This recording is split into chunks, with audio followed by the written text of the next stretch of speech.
Well, some of my earliest memories is that we happened to live on Peter Street, near the corner of Queen. At the other end of Peter Street, at the corner of Hess, was an Orthodox synagogue where my parents belonged and went to for many, many years. And then there was the original Addis Israel Synagogue, which was on Cannon Street near Bay. That was started by a group of immigrants from a little town in Poland called Ozherew. And that was a separate community altogether. Of course, before both of these two synagogues, there was a temple, a Reformed temple, which, if it wasn't the first Reformed temple in Canada, it was very close to it. Was the first? I think it was the first. Now, I used to think of them as heathens.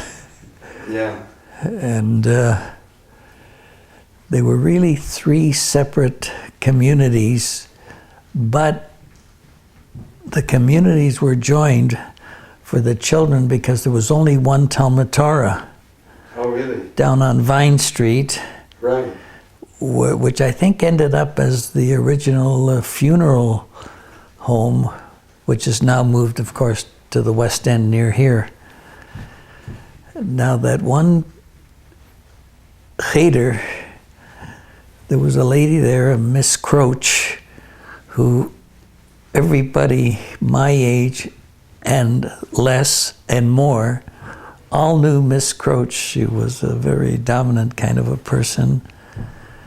And that part of the community was together, as opposed to the parents. The parents met primarily at Rosenberg's grocery store, which was on York Street, I think one door away from the corner of Caroline. That was really part of the center of Jewish Hamilton because they were strictly kosher. And across the road from them was a butcher shop, a kosher butcher shop, that was run by three Jewish families, Scott Gelber. Hi, how are you? Scott Gelber. Good. What was the name of the other one? Be Scott Gelber and Ginsberg. I don't know. Ginsberg was before my time. Oh yeah, these were all before everybody's time except mine. In fact, we had a store in that area. Who's we? You? No, my mother and father. Oh, really? Yeah, my father was a peddler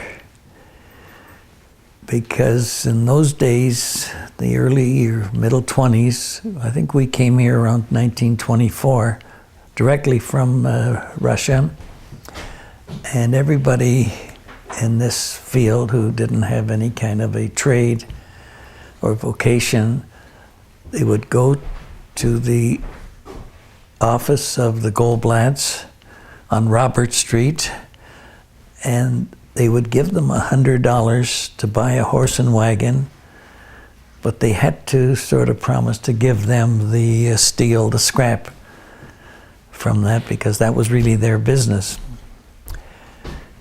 Somewhere along the line, I think in talking to her grandfather, Frank, I don't know how this came about, but at one point he told us, my father and myself, that my father was the only one who ever paid them back. The $100 at about probably $1 a payment. Is that right? Yeah, but that was But very I remember common. Father saying that the older man, Jacob, asked, they spoke in Yiddish, and he asked him what he would give him for security.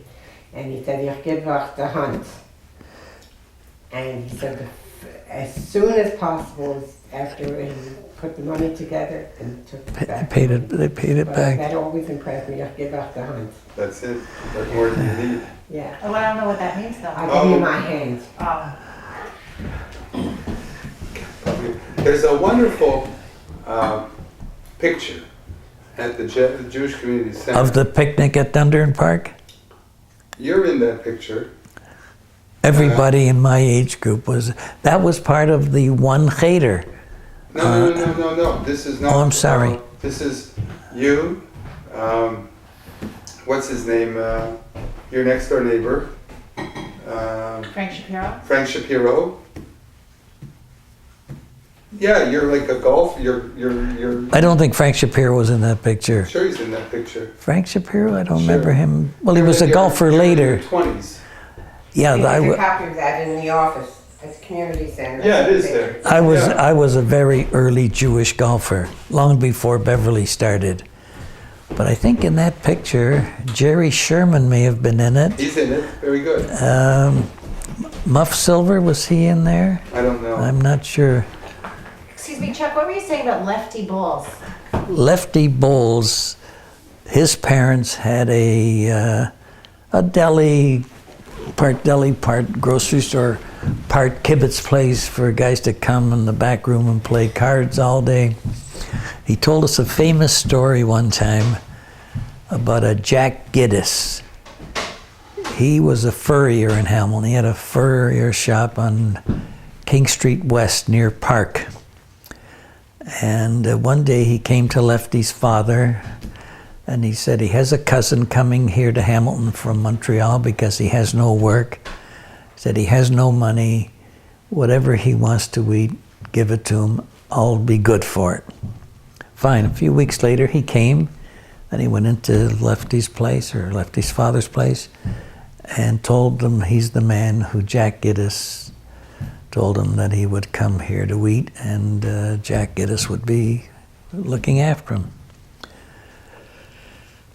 After a few weeks, he left, never came back, the cousin, the one from Montreal, and a couple of months later, Giddis hadn't paid Mr. Boleslawski the money that he owed him, about $14. And he wanted the money. Hello? And Giddis said to him, "What do you mean you want the money? Did I eat?" "No, your cousin ate." Yes.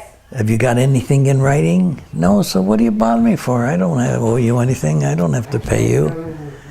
And later he ended up going all over town telling people about this situation, how stupid Lefty's father was to give his cousin the food. There's nothing in writing. Now, across the road from Lefty's was Hamilton Auto Parts, and sort of a little hole in the wall in their building on York Street was a barber shop run by a character, Schmidt the Barber, we used to call him.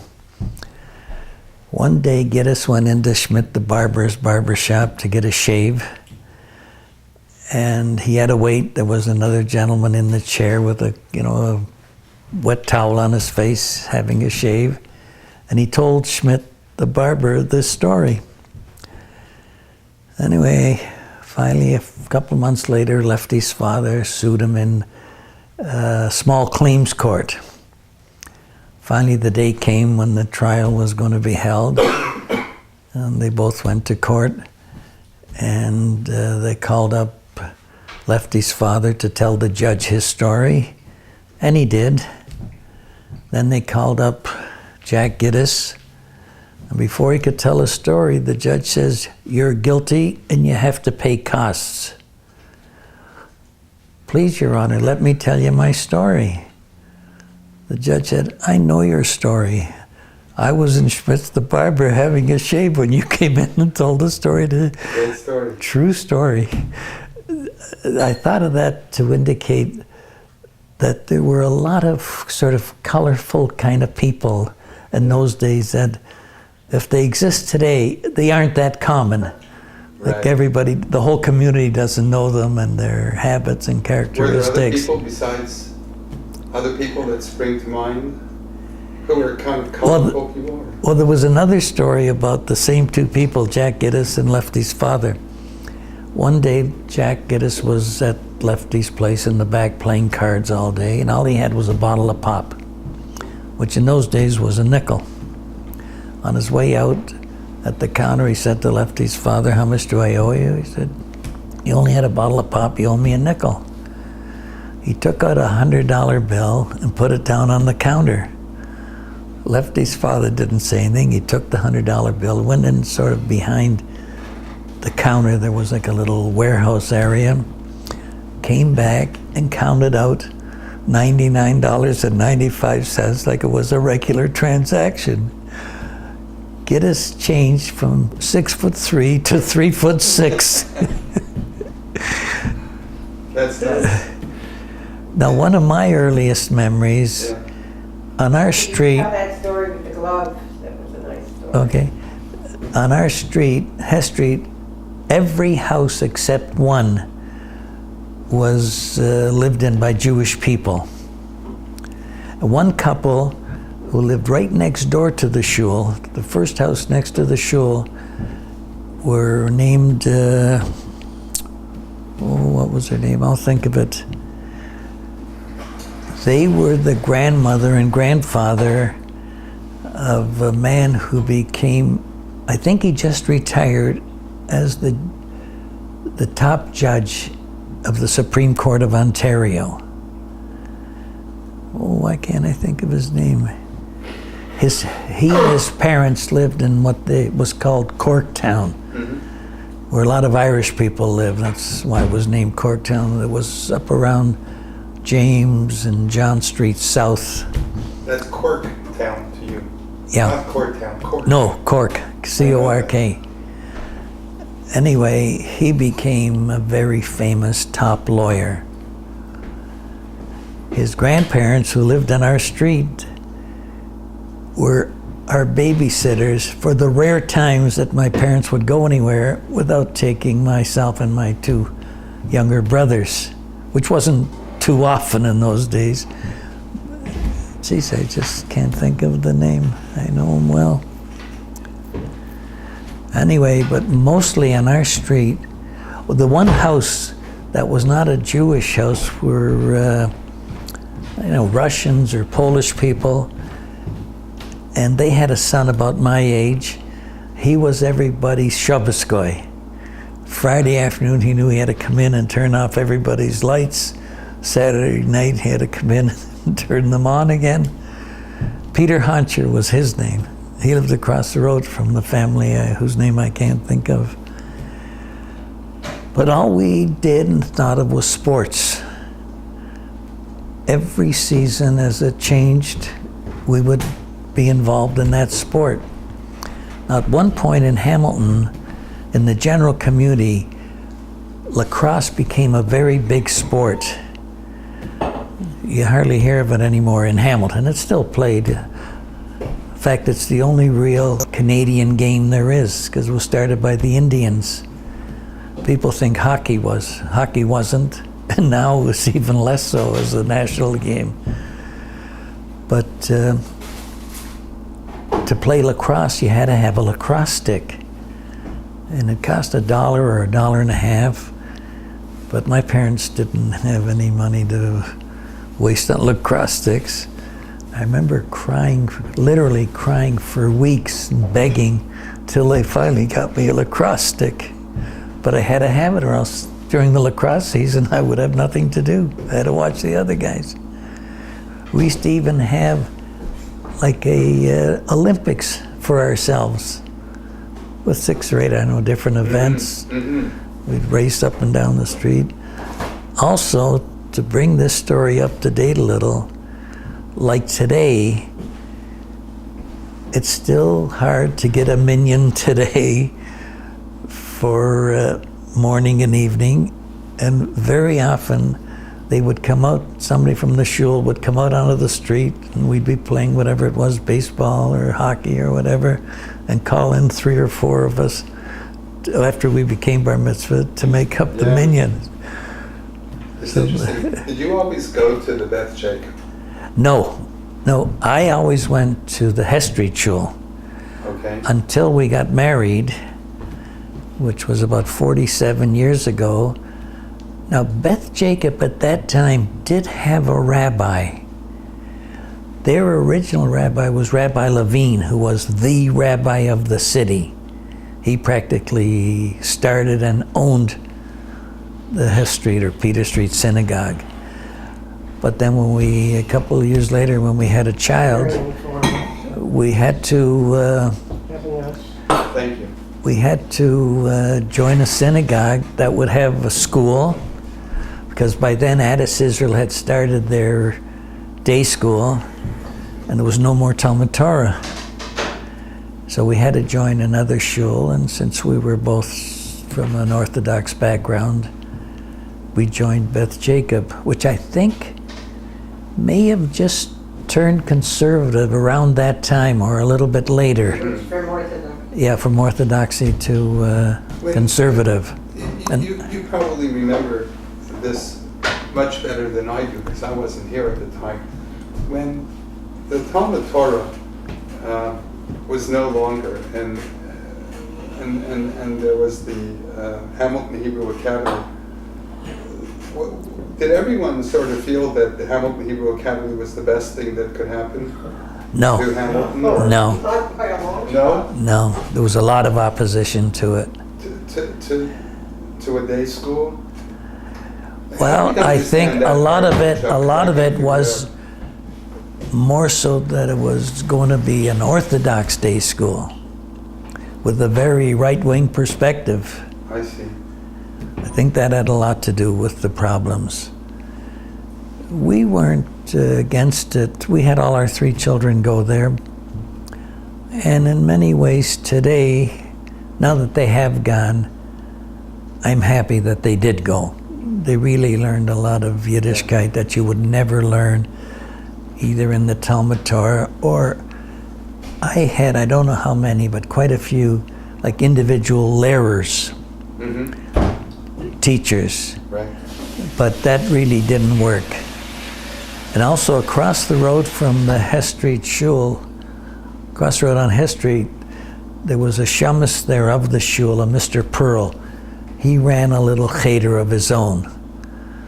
But that also didn't work. I didn't learn very much there, or from all these learners I had. Is that right? My kids learned much more at the academy. I was against, well, later when I got to know more about what right-wing was, and I happened to be very anti-right-wing, I wasn't too happy with the academy. Plus, they really broke up the community as far as children was concerned, because there was no more central Talmud Torah that everybody went to. When you said something about a picture, there's a famous picture, a couple of them are still around, of a picnic at Dundurn Park. The fellow in charge of that sort of for the city was a Mr. Schechter, Jack Schechter, Oliver Shulam, his father. And he ran this picnic for everybody from the Talmud Torah, which was everybody, every kid from 7 to 10 years old or 12 years old in the city. It's a beautiful picture. Where is it? I want it. The picture? I don't know. One guy who I know had it. It was a very good friend of mine, Jack Waxman, who died. And I don't know if Sonia Schechter would have one. What was Jack's nickname? Jack Schechter? No, Waxman. That's an interesting story. Did I know him? Was he at the Addis? Yes. No, he wasn't. His father got into a big fight with Rabbi Green at the new Addis Israel synagogue, and he left that synagogue. The only place he could go was to Hess Street Shul. That was the only Orthodox shul left. There had been another one, a much smaller one. I think it was called the Ferguson Avenue Shul. Right. But he couldn't go there. It was way out of the way. This place he could walk This to. isn't the 104-year-old guy. Yes. My friend Jack Waxman, his father died at roughly 106 that they know of. Yeah. Now, when he quit Addis Israel, and he was one of the grinders, one of the beginners, one of the founders, and came to Hess Street. At that time, Hess Street had a rabbi, but he only was a rabbi to daven there Saturday morning with his 3 or 4 sons. Now, he and his sons would be at the front corner beside the bima, having a service of their own with he or one of his sons davening. On the bima was some Hungarian who had sort of taken over the synagogue when all the others left to join Addis Israel or the temple or Beth Jacob.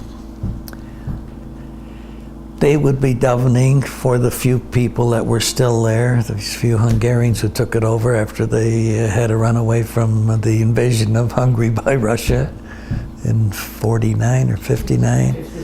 Now in the middle of the sanctuary was this 106-year-old man davening louder than these other two services. All you could hear was him.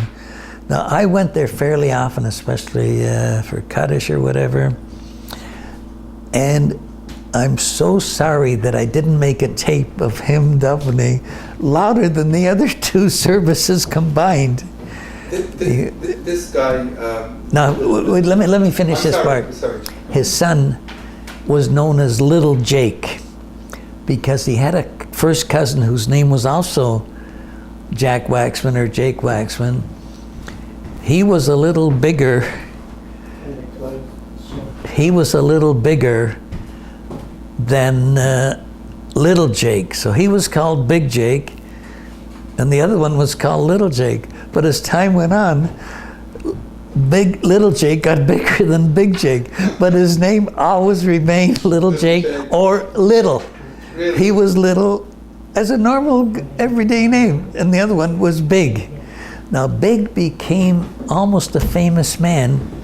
He ended up becoming a hairdresser in Hamilton, and after a few years, he ended up going to New York, and he became part of the staff of a very famous hairdressing company whose name I've forgotten in New York. And he really became famous. Now, this man, who he worked for in New York, had the contract for the wintertime for the the top hotel in area, Boca Raton. There was a very fancy hotel, which is still there, the Boca Raton Hotel. But in those days, it did not allow Jews. The only two Jews who ever got there was Big Jake, because he worked there, where his boss had the rights for the hairdressing establishment, and a very wealthy, famous man in Hamilton. He owned cut-rate shoe stores. What was his name be? Cut-rate shoe stores. We were just talking about him the other day. It was a very successful shoe store operation. He had about 8 or 10 stores. He was the big, in those days, he was the biggest contributor to the welfare fund every year. The Jewish welfare fund? Yes, yes. Leo Barnett. He owned his operation was called Cut-Rate Shoe Stores. When you said a moment ago that there was the hotel in Boca Raton that didn't admit Jews. Right, Boca Raton has become so highly Jewish. Exactly. I think that hotel doesn't allow Gentiles now. Precisely. But was there ever a time in Hamilton when you can remember anti-Semitism? Yes. Because, that's what we're talking about. There were two famous cases of anti-Semitism in Hamilton, at least two. One was Joe Louis, the famous fighter, when he was sort of on top for many years. He had a softball team. Joe Louis, the boxer? The boxer. Yeah, the famous Joe Louis. Yeah. They came to Hamilton. They had arranged to play a couple of our better softball teams, which we had at that time in the city. Went to the Connaught Hotel. They wouldn't let him in because of his color, and his team was all black. The other one, there was a barber shop on York Street very close to Lefty Bull's father's place. And one day, always a famous Oscar Peterson, who is one of the top world's jazz pianists, and he has been for quite a while. He's black, of course, from Montreal. He came to that barber shop for a haircut, and the barber wouldn't give him a haircut. And that became very well known Right. in the entire community. The haircut more in the Jewish community, because he went somewhere near there to a Jewish barber who did look But after him. were there places in the city or outside the city that you remember that didn't let Jews come in? Yes. The most noticeable that I can think of off the top, in the summertime, there was a little bit of a summer resort area at Bronte, you know, halfway sort of between here and Oakville. Right. And just before you got to Bronte, there was a sign, like going to the beach at that point, no Jews allowed.